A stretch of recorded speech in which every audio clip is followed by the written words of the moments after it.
दोस्तों नमस्कार, ये है मार्गदर्शन फॉर सिविल सर्विसेज। मैं अनुराग चौधरी।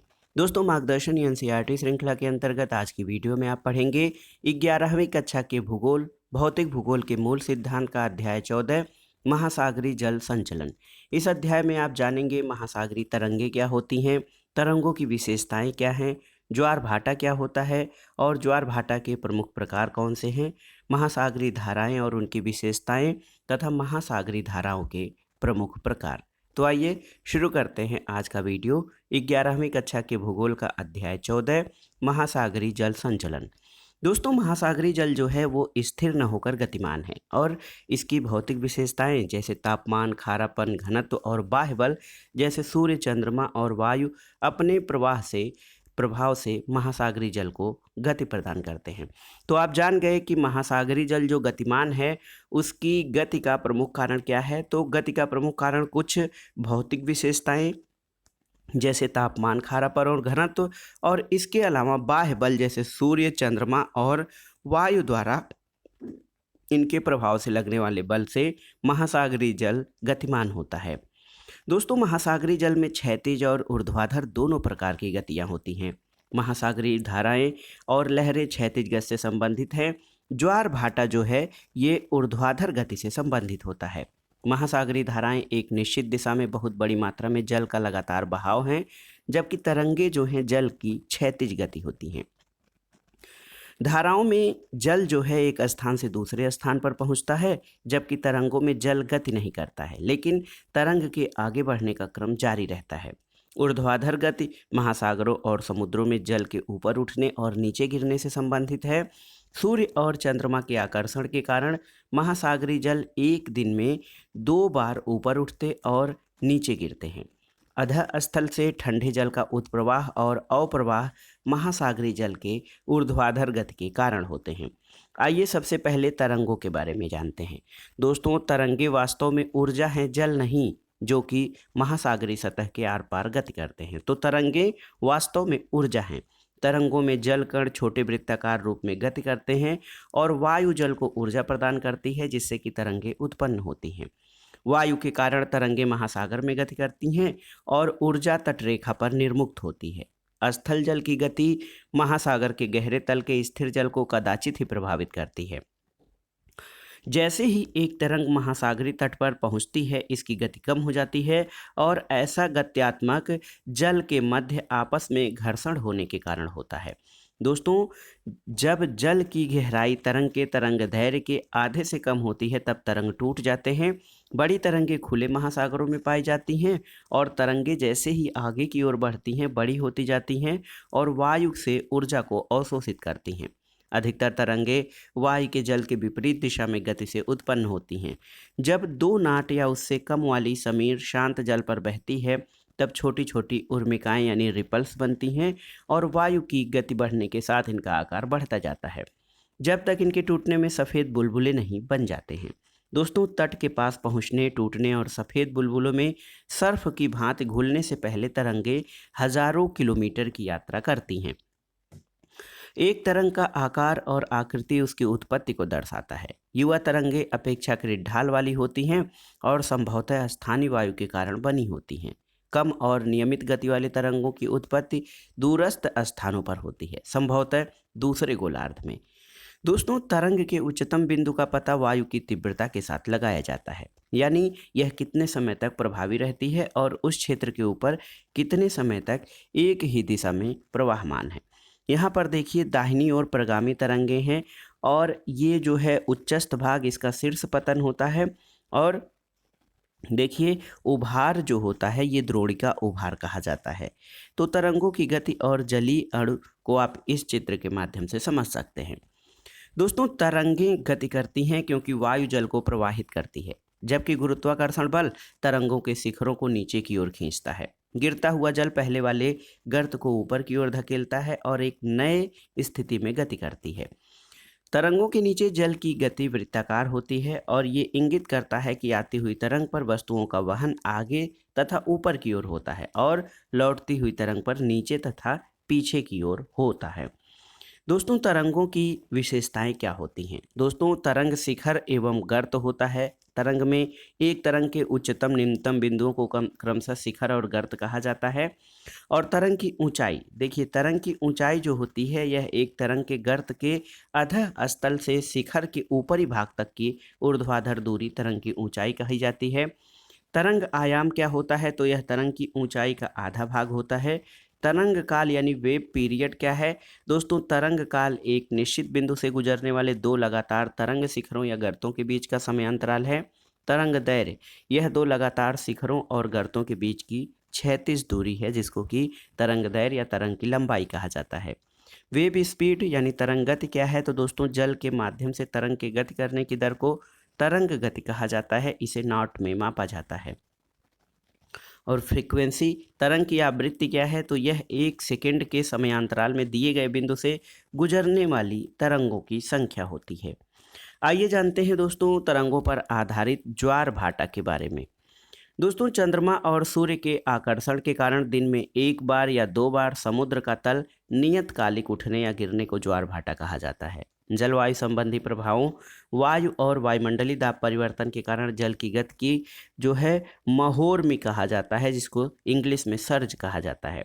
महोर में ज्वार भाटाओं की तरह नियमित नहीं होते हैं और ज्वार भाटाओं का स्थानिक और कालिक रूप से अध्ययन बहुत ही जटिल है, क्योंकि इसके आवृत्ति परिणाम और ऊंचाई में बहुत अधिक भिन्नता होती है। चंद्रमा के गुरुत्वाकर्षण के कारण और कुछ हद तक सूर्य के गुरुत्वाकर्षण द्वारा ज्वार भाटाओं की उत्पत्ति होती है। दूसरा कारक अपकेंद्री बल है, जो कि गुरुत्वाकर्षण को संतुलित करता है। गुरुत्वाकर्षण बल और अपकेंद्री बल दोनों मिलकर पृथ्वी पर दो महत्वपूर्ण ज्वार भाटाओं को उत्पन्न करने के लिए उत्तरदायी हैं। दोस्तों चंद्रमा पर, जो चंद्रमा की तरफ वाला पृथ्वी का भाग है उस पर ज्वार भाटा उत्पन्न होता है, जबकि विपरीत भाग पर चंद्रमा का गुरुत्वीय आकर्षण बल उसकी दूरी के कारण कम होता है। तब अपकेंद्री बल दूसरी तरफ ज्वार उत्पन्न करता है। ज्वार उत्पन्न करने वाले बल इन दो बलों के बीच के अंतर है, और यानी चंद्रमा का गुरुत्वीय आकर्षण और अपकेंद्र बल पृथ्वी के धरातल पर चंद्रमा के निकट वाले भाग में अपकेंद्रिक बल की अपेक्षा गुरुत्वाकर्षण बल अधिक होता है, और इसलिए यह बल चंद्रमा की ओर ज्वारीय उभार का कारण है।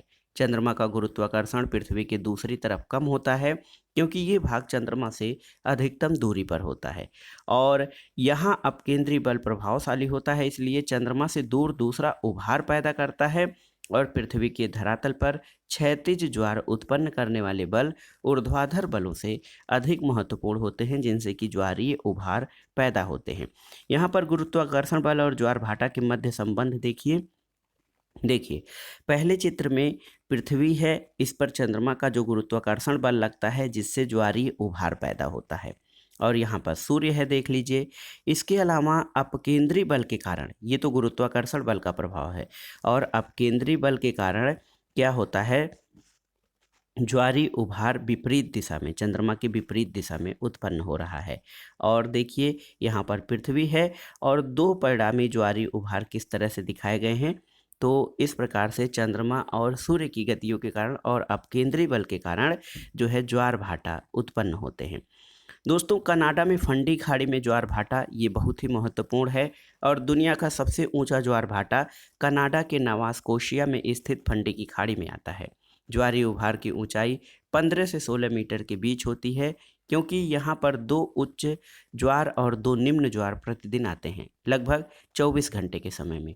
अतः एक ज्वार 6 घंटे के भीतर जरूर आता है, और अनुमानतः ज्वारीय उभार 1 घंटे में लगभग 2.4 मीटर ऊपर उठता है। इसका मतलब ये हुआ कि ज्वार प्रति मिनट 4 सेंटीमीटर ज़्यादा ऊपर की ओर उठता है।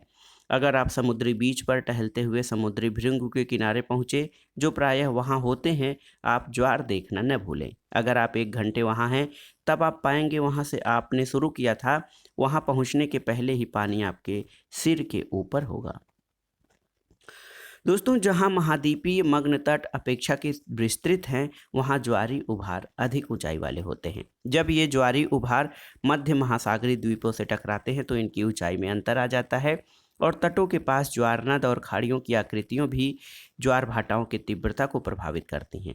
शंक्वाकार खाड़ी ज्वार के परिमाण को आश्चर्यजनक तरीके से बदल देता है, और जब ज्वार भाटा द्वीपों के बीच से या खाड़ियों तथा ज्वारनद मुखों से गुजरता है तो उन्हें ज्वारीय धारा कहा जाता है। दोस्तों आइए जानते हैं ज्वार भाटा के प्रकार। ज्वार की आवृत्ति दिशा और गति में स्थानिक और सामयिक भिन्नता पाई जाती है। ज्वार भाटाओं को उनकी बारंबारता, एक दिन में या 24 घंटे में उनकी ऊंचाई के आधार पर कई प्रकारों में वर्गीकृत किया जाता है। आवृत्ति पर आधारित ज्वार भाटा, तो दोस्तों इसमें अर्ध दैनिक ज्वार सेमी ड्यूरिनल ड्यूरिनल जो ज्वार है, यह सबसे सामान्य ज्वारी प्रक्रिया है जिसके अंतर्गत प्रत्येक दिन के 2 उच्च और 2 निम्न ज्वार आते हैं। 2 लगातार उच्च और निम्न ज्वार जो है लगभग समान ऊंचाई के होते हैं। दैनिक ज्वार क्या है, तो इसमें प्रत्येक दिन एक उच्च और एक निम्न ज्वार होता है। उच्च और निम्न ज्वारों की ऊंचाई समान होती है। मिश्रित ज्वार, दोस्तों मिक्स्ड टाइड जो होते हैं, ऐसे ज्वार भाटा जिनकी ऊंचाई में भिन्नता होती है, उसे मिश्रित ज्वार भाटा कहते हैं। ये ज्वार भाटा सामान्यतः उत्तर अमेरिका के पश्चिमी तट और प्रशांत महासागर के बहुत से द्वीपों पर उत्पन्न होते हैं।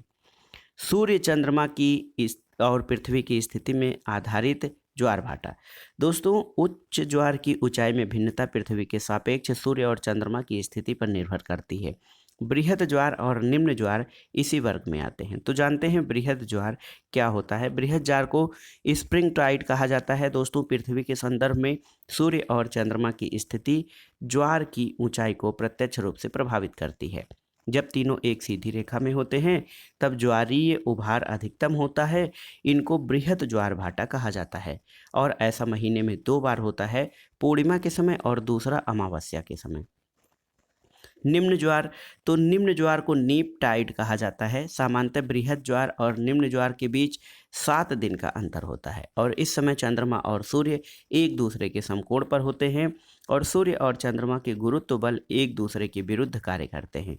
चंद्रमा का आकर्षण सूर्य के दुगने से अधिक होते हुए भी यह बल सूर्य के आकर्षण के समक्ष धूमिल हो जाता है। चंद्रमा का आकर्षण अधिक इसलिए है क्योंकि वह पृथ्वी के निकट स्थित है।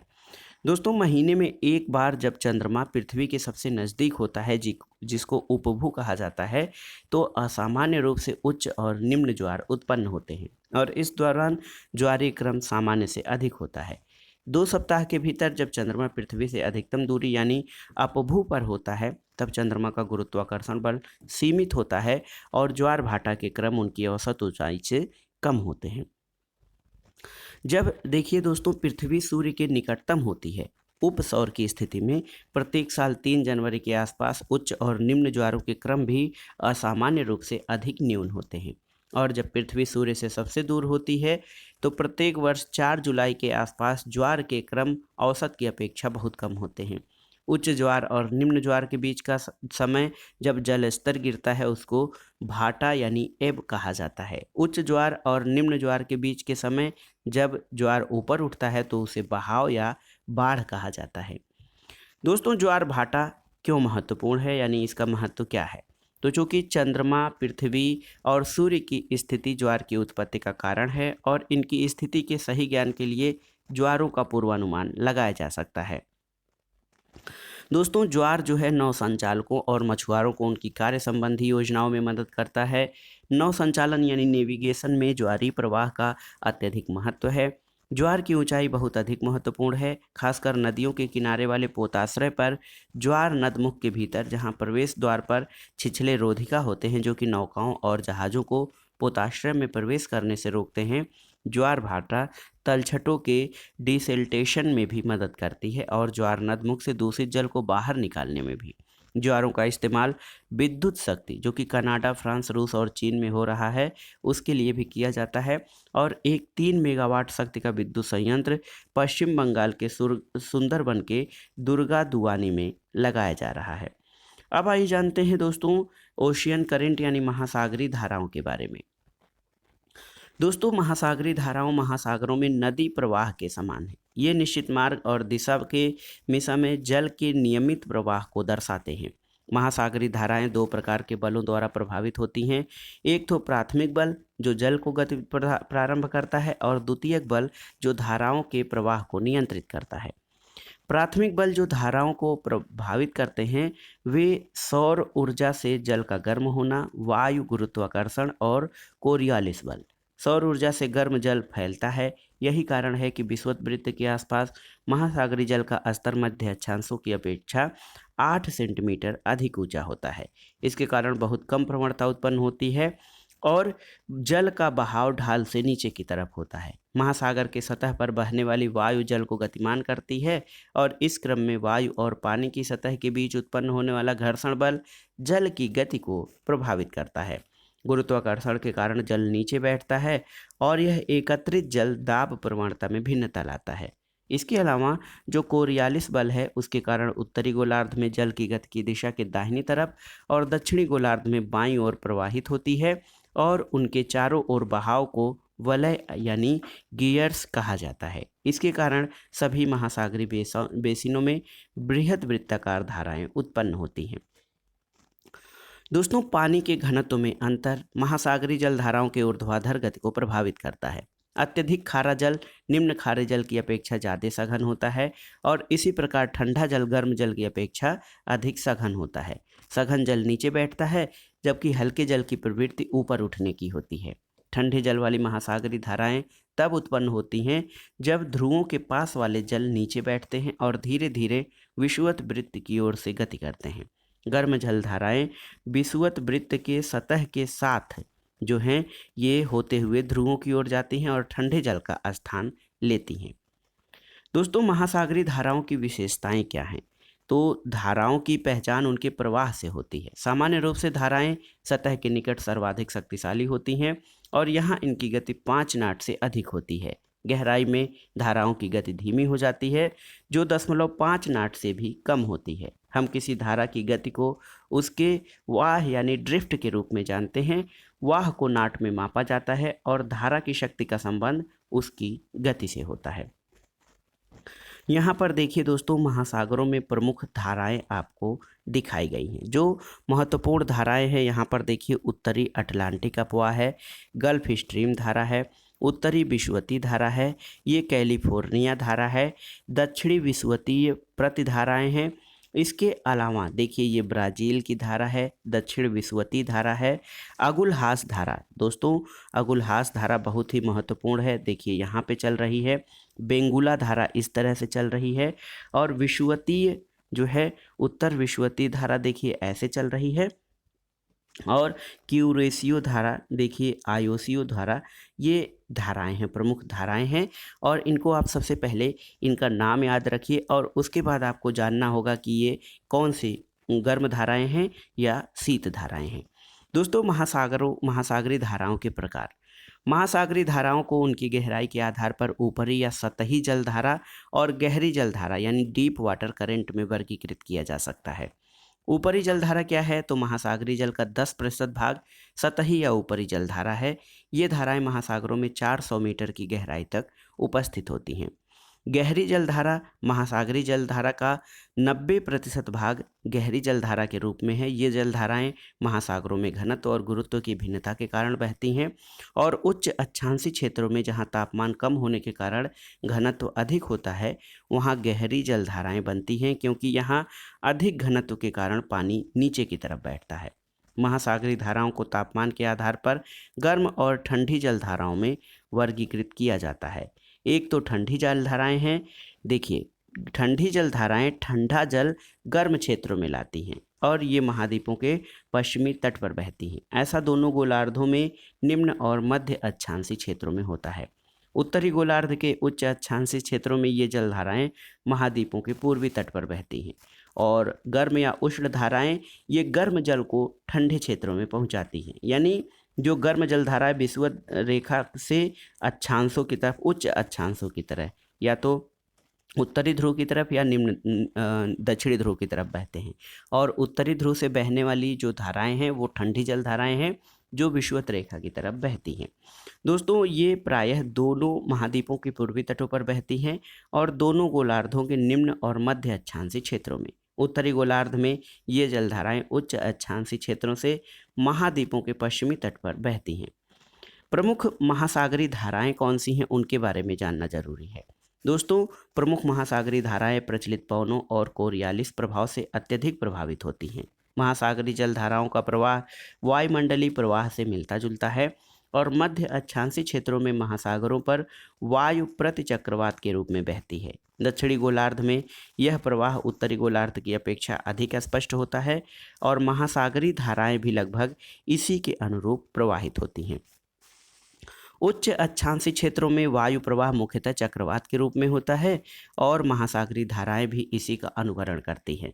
मानसून प्रवाह प्रधान क्षेत्रों में मानसून पवनों का जल प्रवाह जल धाराओं का प्रवाह प्रभावित करता है। निम्न अक्षांश से बहने वाली गर्म जल धाराएं कोरियालिस प्रभाव के कारण उत्तरी गोलार्ध में अपने बाईं तरफ और दक्षिणी गोलार्ध में अपने दाईं तरफ मुड़ जाती हैं और महासागरीय जलधाराएं भी वायुमंडलीय प्रवाह की भांति गर्म अक्षांशों से ऊष्मा को स्थानांतरित करते हैं और आर्कटिक और अंटार्कटिक क्षेत्रों की ठंडी जलधाराएं उष्णकटिबंधीय और विषुवतीय क्षेत्रों की तरफ प्रवाहित होती हैं, जबकि यहाँ की गर्म जलधाराएं ध्रुवों की ओर जाती हैं।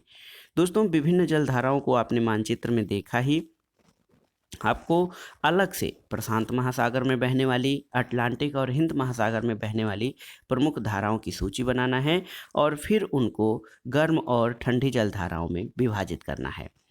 दोस्तों, महासागरीय धाराओं का प्रभाव क्या होता है?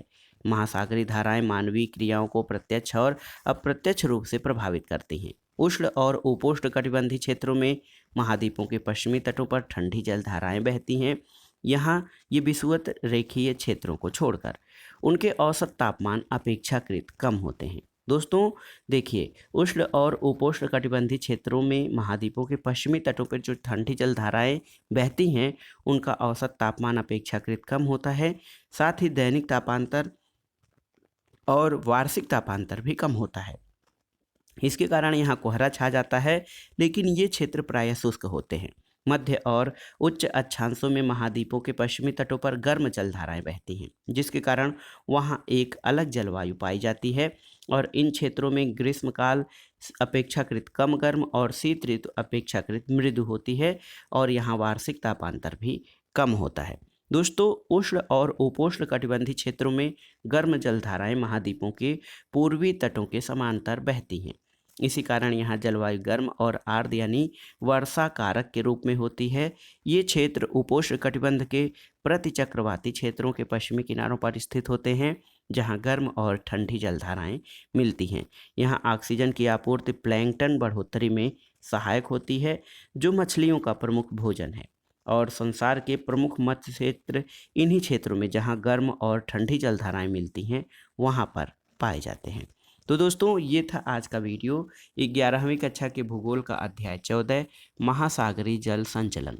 इसमें आपने पढ़ा तरंगों की विशेषताएं, ज्वार भाटा, महासागरीय धाराएं उनकी विशेषताएं और महासागरीय धाराओं के प्रमुख प्रकार। वीडियो आपको कैसा लगा हमें कमेंट बॉक्स में ज़रूर बताइएगा। वीडियो को लाइक करें, शेयर करें और इस चैनल मार्गदर्शन फॉर सिविल सर्विसेज को सब्सक्राइब करें। वीडियो देखने के लिए धन्यवाद दोस्तों। नमस्कार।